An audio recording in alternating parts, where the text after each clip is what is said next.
ಇತ್ತ ತಾಯಿಯನ್ನ ನೆನೆದು ಬಿಕ್ಕಿ ಬಿಕ್ಕಿ ಹತ್ತಿದ್ದಾರೆ ಪುತ್ರ ರೇವಣ್ಣ. ಚೆನ್ನಮ್ಮರ ಆರೈಕೆ ಒಡನಾಟವನ್ನ ನೆನೆದು ರೇವಣ್ಣ ಭಾವುಕರಾಗಿದ್ದಾರೆ. ಅಂತ್ಯಕ್ರಿಯೆ ಪ್ರಕ್ರಿಯೆ ವೇಳೆ ಎಚ್.ಡಿ. ರೇವಣ್ಣ ಕಣ್ಣೀರಿಟ್ಟಿದ್ದಾರೆ. ತಾಯಿ ಚೆನ್ನಮ್ಮ ನನಗೆ ದೇವತೆ ಸಮಾನ ಅಂತ ರೇವಣ್ಣ ಅವರನ್ನ ನೆನೆದಿದ್ದಾರೆ. ನನ್ನ ದೇವರನ್ನ ಕಳೆದುಕೊಂಡೆ ಅಂತ ರೇವಣ್ಣ ಕಣ್ಣೀರು ಸುರಿಸಿದ್ದಾರೆ. ಅದೆಷ್ಟೋ ಜನರಿಗೆ ಅನ್ನ ಹಾಕಿದಂತ ಕೈಯವರದು ಅಂತ ಭಾವುಕ ನುಡಿಗಳನ್ನ ನುಡಿದಿದ್ದಾರೆ ರೇವಣ್ಣ.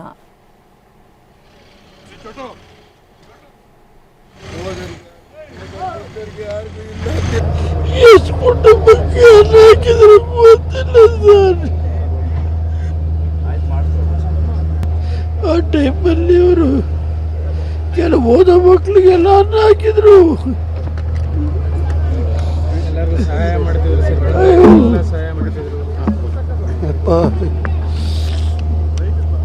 ದೇವತೆ ಕಳ್ಕೊಂಬಿಟ್ಟೆ ಸರ್. ನಮ್ಮ ತಾಯಿ ದೇವತೆ ಇದ್ದಂಗೆ ನಮಗೆಲ್ಲ ಈ ಮಟ್ಟಿಗೆ ಬರ್ಬೇಕಾದ್ರೆ ನಮ್ಮ ತಾಯಿ ಆಶೀರ್ವಾದ. ಇವತ್ತು ದೇವತೆ ಇಲ್ದಲೆ ನಾವು ತಪ್ಪಲಿ ಆಗಿದ್ದೀನಿ ಸರ್. ದೇವರೇ ಕಾಪಾಡಬೇಕು. ನಮ್ಮ ತಾಯಿನ ಶೃಂಗೇರಿ ದೊಡ್ಡ ಗುರುಗಳು ಚೆನ್ನಮ್ಮನರೇ ಬನ್ನಿ ಅಂತನರು. ಈಗ ಎಲ್ಲಿ ಗುರುಗಳು ಯಾರೇ ಹೋದ್ರು ಒಂದು ದಿವಸ ಒಬ್ಬರದ್ದೇ ಆಗಲಿಲ್ಲ. ಅವ್ರ ಕೈಲಾದಷ್ಟು ಊಟ ತಿಟ್ಟಿ ಹಾಕಿ ದುಡ್ಡು ಕೊಟ್ಟು ಅವ್ರ ಕೈಲಿ ಏನಿರುತ್ತೆ ಕೊಟ್ಟು ಕಳಿಸೋರು. ಸೀರೆ ಕೊಟ್ಟು ಇದು ಕೊಟ್ಟು ಎಲ್ಲ ಅವ್ರಿಗೆ ಏನೇ ಕಷ್ಟ ಇದ್ರು ಅದೆಲ್ಲ ಇದು ಮಾಡೋರು. ಇವತ್ತು ದೇವತೆ ಕಳ್ಕೊಂಡ್ಬಿಟ್ಟಿದ್ದೀರಿ. ನಾವೆಲ್ಲ ತಾಮ್ಲಿ ಆಗಿದ್ದೀರಿ. ಮೊನ್ನೆ ತಿರುಪ್ತಿಯಿಂದ ಬಂದು ಮಾತಾಡಿಸಿ ಪ್ರಸಾದ ಕೊಟ್ಟು ಬಂದೆ ಸರ್. ನಿನ್ನೆ ಬೆಳಿಗ್ಗೆ ಆಯಿತು ಹುಷಾರು ಅಂದ್ರೆ 33%. ಮಧ್ಯಾಹ್ನ ನಮ್ಮ ತಾಯಿ ನಮ್ಮ ತಂದೆ ಹೋಗಿ ಅವರಿಗೆ ಕುಂಕುಮ ಇಟ್ಟು ಹೂ ಮಾಡಿಸಿದ ತಕ್ಷಣ ದೇವ್ರ ಮೇಲೆ ಅಪಾರ ಭಕ್ತಿ ಇಟ್ಕೊಂಡಿಲ್ಲ ಸರ್. ಯಾವಾಗಲೂ ಪೂಜೆ ಮಾಡ್ತಿರೋದು. ಬೆಳಗ್ಗೆ ಬಂದರೆ ಮಧ್ಯಾಹ್ನ 3 ಗಂಟೆವರೆಗೆ ಪೂಜೆ ಮಾಡಿಸೋರು. ಇಷ್ಟು ವರ್ಷ ರಾಜೇಶ್ವರಿ ಉಳಿದಿರು.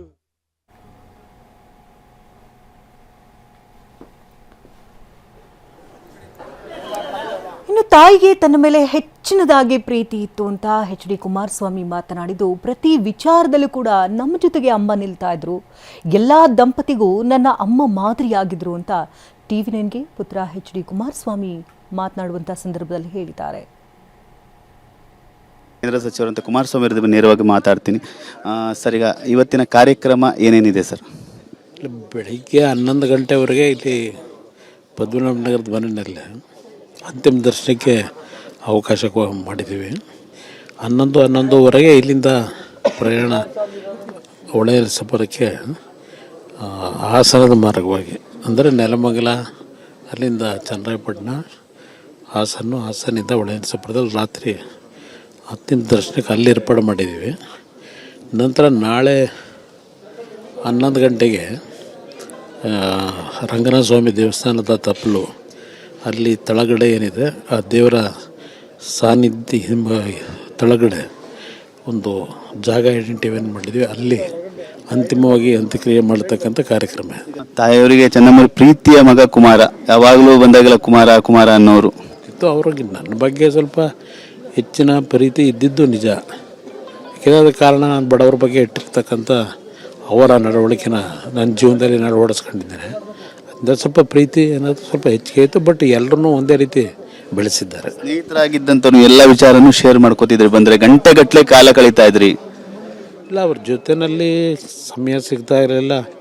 ಅವರ ಹತ್ರದಲ್ಲೇ ಇದ್ದೇನೆ. ಅವರ ಕೆಲವು ನನಗೆ ಹಲವಾರು ಬಾರಿ ಹಿತವಚನಗಳು, ನಾನು ಯಾವ ರೀತಿ ಬದುಕಬೇಕು ಅನ್ನೋದನ್ನು ಹಲವಾರು ಬಾರಿ ನನಗೆ ಕೂರಿಸ್ಕೊಂಡು ಹೇಳಿದಂಥ ದಿನಗಳು ನಾನು ಮರೀಲಿಕ್ಕಾಗೋದಿಲ್ಲ. ಅತೀತವಾಗಿ ಎಲ್ಲರೂ ಕೂಡ ಬಂದು ಅಂತಿಮ ದರ್ಶನವನ್ನು ಪಡಿತಾ ಇದ್ದಾರೆ.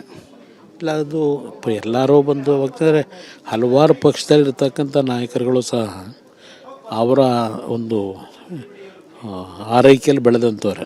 ಅವರ ಅತಿಥಿ ಪುರಸ್ಕಾರ ಏನಿತ್ತು ಅದನ್ನು ಅವರೆಲ್ಲ ಅವರ ಜೀವನದಲ್ಲಿ ಅವರೇನು ಮಾಡಿದ್ದಾರೆ ಅದರ ನೆನಪು ಅವರು ಎಲ್ಲರಲ್ಲೂ ಇದೆ.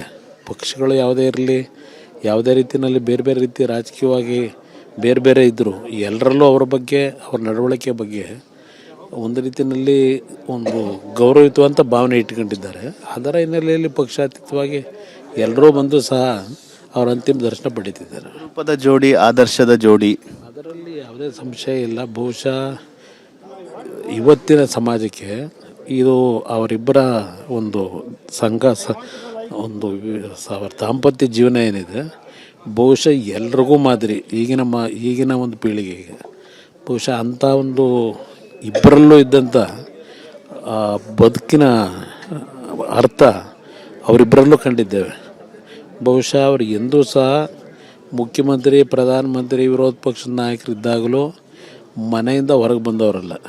ಅವರಾಯಿತು, ಅವರ ದೇವ್ರ ಮನೆ ಆಯಿತು, ಅದರಲ್ಲೇ ಸುದೀರ್ಘವಾದ ಜೀವನ ಮಾಡಿರ್ತಕ್ಕಂಥವ್ರು. ಇದಿಷ್ಟು ಕೇಂದ್ರ ಸಚಿವರಂತ ಕುಮಾರಸ್ವಾಮಿ ಅವರ ಮಾತು. ಕ್ಯಾಮ್ರಾಮನ್ ಸಯ್ಯದ್ ಜೊತೆ ಸುನಿಲ್, TV9 ಬೆಂಗಳೂರು. ಈಗಾಗಲೇ ಹಲವು ಗಣ್ಯರು ಬಂದು ಅಂತಿಮ ದರ್ಶನ ಪಡೀತಾ ಇದ್ದಾರೆ. 11 ಗಂಟೆವರೆಗೆ ಈಗಾಗಲೇ ಅಂತಿಮ ದರ್ಶನಕ್ಕೆ ವ್ಯವಸ್ಥೆಯನ್ನು ಕಲ್ಪಿಸಲಾಗಿತ್ತು. ಇದೀಗ ಆರ್ ಅಶೋಕ್ ಕೂಡ ಮಾತನಾಡ್ತಿದ್ದಾರೆ. ಊಟ ಇರ್ಬೋದು, ಎಲ್ಲವನ್ನ ಕೊಟ್ಟಿದ್ದಾರೆ. ಸೊ ಒಂಥರ ತಾಯಿ ರೀತಿ ಯಾರೇ ಬರಲಿ, ಯಾವುದೇ ಪಕ್ಷದವ್ರು ಬಂದರೂ ಕೂಡ ಒಂಥರ ತಾಯಿ ರೀತಿ ಅವರನ್ನು ಸತ್ಕರಿಸುವಂಥ ಮನೋಭಾವ ಮತ್ತು ದೇವೇಗೌಡರಿಗೆ ಸದಾ ಬೆನ್ನೆಲುಬಾಗಿ ಪ್ರಧಾನಮಂತ್ರಿಯಾಗಿ, ಮುಖ್ಯಮಂತ್ರಿಯಾಗಿ, ಮಕ್ಕಳು ಮುಖ್ಯಮಂತ್ರಿ ಆಗಿದ್ದರೂ ಕೂಡ ಅವರು ಒಂದು ಕಿಂಚತ್ತೂ ಕೂಡ ಇಲ್ಲದೆ ನಡ್ಕೊಂಡಂಥ ಒಬ್ಬ ತಾಯಿ.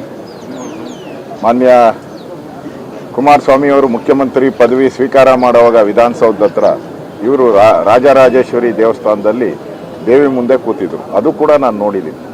ಅದರಿಂದ ಒಂದು ದೈವಭಕ್ತ ತಾಯಿಯಾಗಿ ಇಡೀ ನಾಡಿನ ಯಾರೇ ಹೋದರೂ ಕೂಡ ಅನ್ನದಾತೆಯಾಗಿ ಕೆಲಸ ಮಾಡಿದ್ದಾರೆ. ಅವರ ಆಶೀರ್ವಾದ ನಮ್ಮ ಮೇಲೆ ಎಲ್ಲರ ಮೇಲೂ ಇದೆ. ಇವತ್ತು ಅವರು ನಮ್ಮ ಮಧ್ಯೆ ಇಲ್ಲ, ಆದರೂ ಕೂಡ ಅವರ ನಡೆದಂಥ ದಾರಿ ಎಲ್ಲ ತಾಯಿಯಂದಿರಿಗೂ ಕೂಡ ಮಾರ್ಗದರ್ಶನ ಅಂತ ನಾನು ತಿಳ್ಕೊಂಡಿದ್ದೀನಿ. ಅವರ ಆತ್ಮಕ್ಕೆ ಚಿರಶಾಂತಿ ನೀಡಲಿ ಅಂತೇಳಿ ಭಗವಂತನನ್ನು ಪ್ರಾರ್ಥನೆ ಮಾಡ್ತೀನಿ.